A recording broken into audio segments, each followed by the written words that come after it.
So hey guys, welcome back to my channel again. আর আজকের ব্লগটা বেশ মজাদার হতে চলেছে, কারণ আমাদের একটা ছোট্টবেলার বন্ধুর বার্থডে। তাই যেহেতু বার্থডে, তাই কেক আনতে যাওয়ার সময় দেখা হয়ে গেল রাস্তায় আমার দুই ভাইয়ের সাথে। তারপর শুভ্র আর অনিরুদ্ধের সাথে দেখা করে আমরা চলে গেলাম ইটখোলায় খোলা একটা নতুন দোকান ক্রিমসে। আর এখানে বেশ তুমি পকেট ফ্রেন্ডলি দামে ভালোই কেক পেয়ে যাবে। আর আমার পছন্দ হয়েছিল 199 এর এই কেকটা। নাম দেখে তোমরা হয়তো বুঝতে পারবে না যে কার বার্থডে, সেজন্যই তোমাদেরকে বার্থডে বয়কে লাস্টে দেখাবো, যাতে তোমরা ভিডিওটা শেষ অবধি দেখো। তারপর কেক নিয়ে আমরা চললাম বার্থডে বয়ের বাড়ির দিকে। তারপরে আঙুল নাড়াতে নাড়াতে চলে আসলাম বন্ধুর বাড়িতে। তারপরে বন্ধুর বার করানো দাঁত দেখে আমার দাঁত বেরিয়ে গেল। আর যে বন্ধুকে দেখলে এই বন্ধুর ফুল ফ্যামিলি হলো আর্টিস্ট। দেয়ালে যে সুন্দর আর্ট গুলো দেখছো, এগুলো সব বন্ধুর বাবার করা, আর এইটা বন্ধু করেছে। আর এই বন্ধুই হলো আমাদের বার্থডে বয় অন্তরীপ পাল। আর কেকের উপর মদন নামটা দেখার পর বন্ধুর জাস্ট রিয়াকশনটা চেক করো।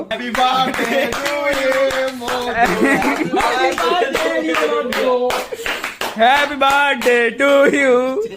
লাইফে এরকম ছ্যাবলা বন্ধু থাকলে পরে সত্যি বলতে ডিপ্রেশনটা বহুত কম হয়। এখন হয়তো অনেকে বলবে যে ভাই তুই তো এখনো ছোট, তোর এত ডিপ্রেশন কিসের? কিন্তু ভাই একটা সময় পরে ডিপ্রেসড সবাই থাকে, কেউ বলে কেউ বলে না। আর এই ভিডিওটা সেকেন্ড পার্টে একটা ফুড ব্লগ হতে চলেছে, তো দেখা হচ্ছে নেক্সট ব্লগে। ততক্ষণ অবধি টাটা, বাই।